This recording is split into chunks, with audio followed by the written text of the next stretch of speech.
Have you ever wondered why people treat you the way they do, why they interrupt you in the middle of a sentence as if your opinion doesn't matter, why they ignore you in groups, look at you as if you were invisible, remember everyone except you? Why they mock your sensitivity, your pain, your choices, or worse, why they use you, drain everything you have to offer, and then disappear as if you were just a tool. Maybe you are that person who is always available, who says yes even when exhausted, who stays silent to avoid conflict, who forgives too quickly even when no one has apologized. And what do you get in return? Contempt, indifference, silence. And do you know what the hardest part of all this is? It's that deep down you feel you are not being respected, but you don't know how to break this cycle. And you keep accepting.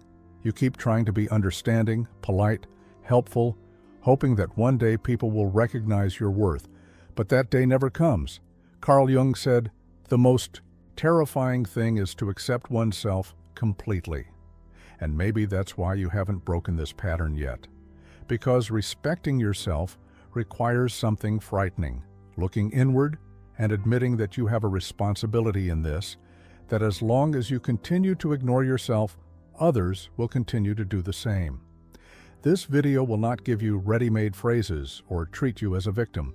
It will show you the root of the problem, and it's much closer than you think.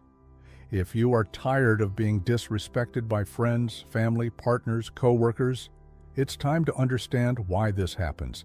It's time to take control of your emotional life. Here we will dive into Jung's deep psychology to reveal why you tolerate the intolerable and how to change that once and for all. Because as long as you keep betraying yourself, no one will treat you with dignity. Are you ready to hear what you've never had the courage to say to yourself? The world around you is not as chaotic as it seems. It is, in fact, a brutal reflection of your psyche. And this is something that few have the courage to face. Do you think people disrespect you because they are bad, selfish, cold? Maybe. But what you don't want to admit is that they are just reacting to how you position yourself, or rather, to how you do not position yourself. Because when you remain silent in the face of injustice, when you accept being treated as something lesser, you are communicating something. This is how I see myself. This is how I allow myself to be treated. Carl Jung believed that external reality is a mirror of the unconscious. Everything you attract, the abuses, the dismissals, the painful silences, are largely symbolic manifestations of how you relate to repressed parts of yourself. As long as you do not recognize your own worth, you project a distorted, fragile, insecure image onto the world. And it is this image that others see, and they treat it exactly as it presents itself. The issue here is not to blame you. It is to awaken. Because the root of the disrespect you feel from others may lie in the silent pacts you have made with yourself throughout your life. Perhaps you learned as a child that being good meant staying silent, that being accepted required always yielding, that love was synonymous with submission. And now, as an adult, these scripts continue to run in the back of your mind, guiding every choice, every relationship, every swallowed word. You have internalized the idea that your worth depends on the validation of others, and this silent belief contaminates everything. You position yourself as someone inferior, not out of malice, but out of habit, an unconscious, deep-rooted habit. And as long as you do not bring this to the light of consciousness, the cycle will not stop. You can change cities, jobs, relationships, but the pattern will persist because it lives within you. Jung said that what is not brought to consciousness manifests as fate. So until you face how you see yourself, you will continue to live experiences that reinforce your own invisibility. You do not attract what you want. You attract what you believe you deserve, even if that belief is hidden in the unconscious. But there is a way out. However, it starts at the most uncomfortable point. You will need to stop seeking respect outside and start building it within. And this leads us to a question that few ask themselves, but which defines the course of your entire emotional life. Why are you still trying to prove your worth to others?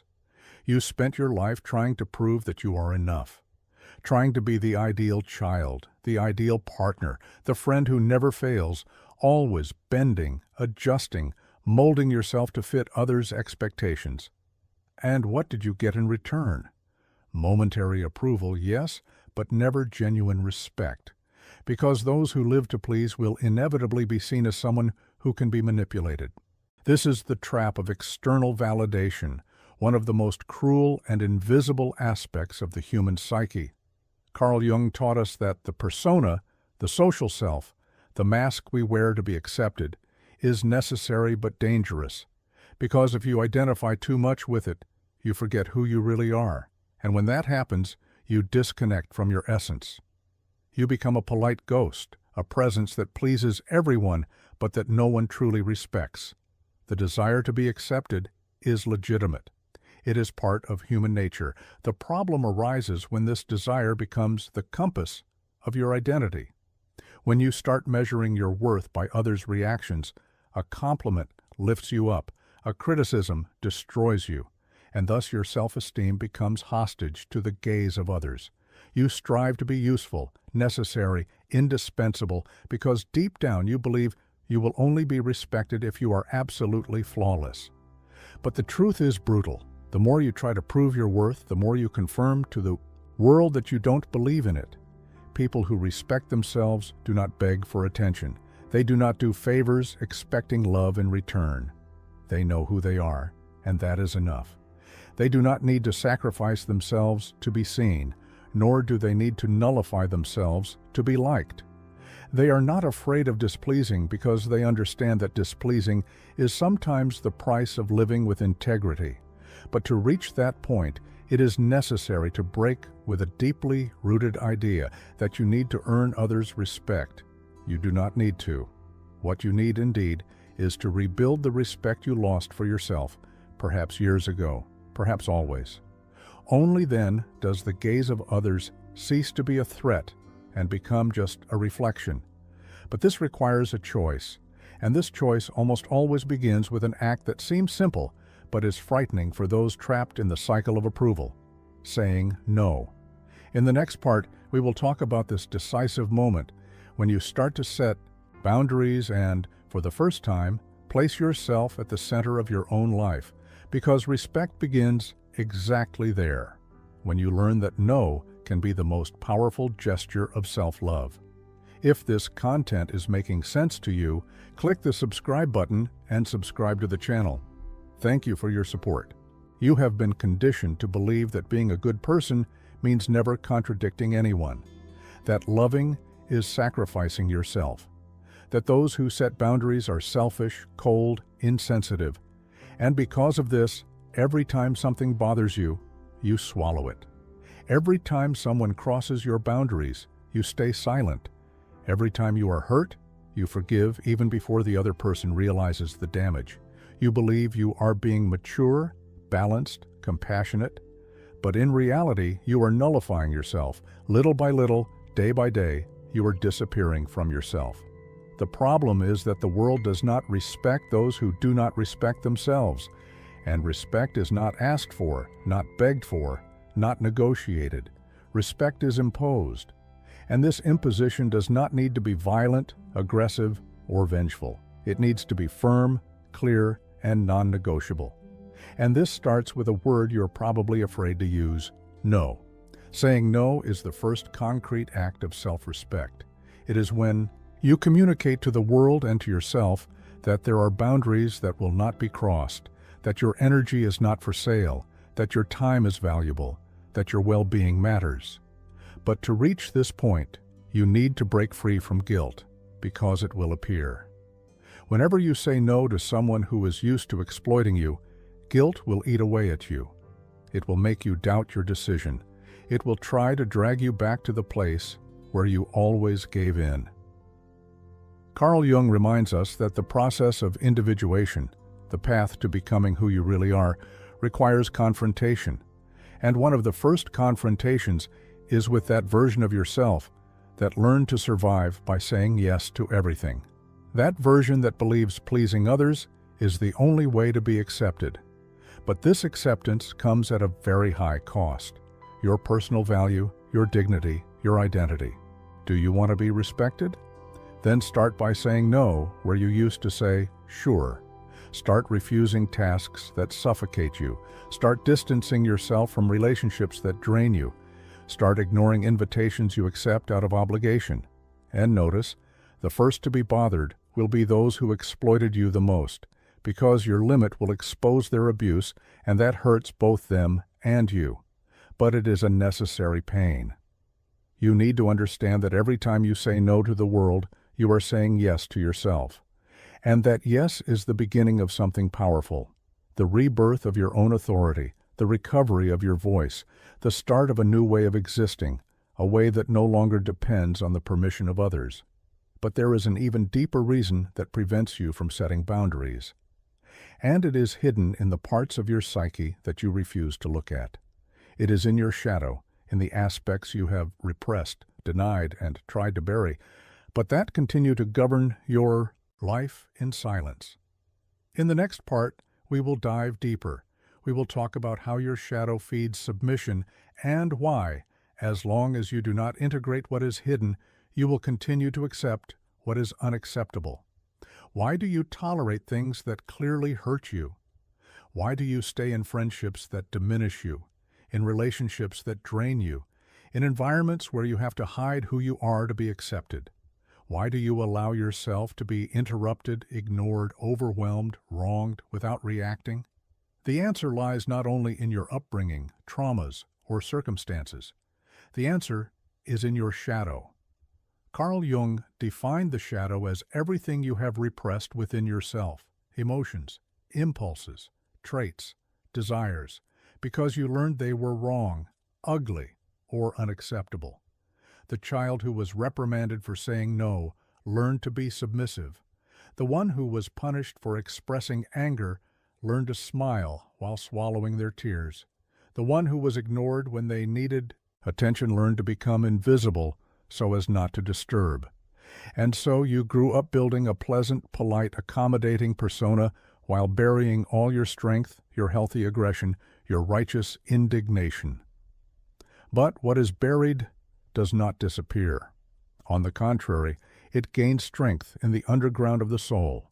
Your shadow, silent, remains alive, and it is the one who sabotages you when you need to assert yourself. It is the one who whispers, "better not," every time you try to take a stand. It is the one who paralyzes you when you feel like saying enough. Think about it. How many times did you want to speak but stayed silent? How many times did you swallow your pride to maintain a peace that was never yours? How many times did you let someone cross your boundaries and then felt used, dirty, small? You tolerate the intolerable because you are not aware of what you have lost within yourself, because you are afraid to access parts of yourself that you learned to hate, your firmness, your anger, your desire to protect yourself. You still believe that to be loved, you need to be passive, that to maintain relationships, you need to erase yourself. But that is a lie. It is just an old conditioning running like outdated software in the back of your mind. And as long as you do not face this, you will continue living the same story in different scenarios. New friends, same feeling of contempt. New job, same sensation of being exploited. New relationship, same wound of invisibility. Want a practical example? Think of that time you did a huge favor for someone, hoping deep down that it would generate recognition, but all you received was ingratitude, or worse, demands. And you stayed silent, brooding inside, feeling used. Or that situation where someone disrespected you publicly, maybe a boss, a friend, a partner, and you swallowed hard, telling yourself it wasn't worth fighting. This kind of silence is not wisdom, it is submission disguised as maturity, and it comes straight from the shadow. Jung said that what you do not accept in yourself controls you. Your repressed anger turns into passivity, your buried firmness turns into fear, your ignored voice turns into anxiety. You become a prisoner of your own denial. And as long as you keep fleeing from these parts of yourself, you will live at the mercy of others, hoping that someone, someday, will treat you the way you do not allow yourself to be treated. There comes a time when you need to stop blaming others, stop waiting for people to change, to recognize you, to treat you with the respect you never gave yourself. The world is not blind, it is just observing how you position yourself, and then it simply reacts. You want to be heard, but you keep silencing yourself. You want to be valued, but you accept any crumbs. You want to be prioritized, but you continue to put yourself last. And then you wonder why no one sees you. The answer is harsh, but it needs to be said because you hide. Carl Jung said, "Until you make the unconscious conscious, it will direct your life, and you will call it fate." The disrespect you receive, the relationships that hurt you, the cycles that repeat, all of this is not bad luck. It is the reflection of your relationship with yourself.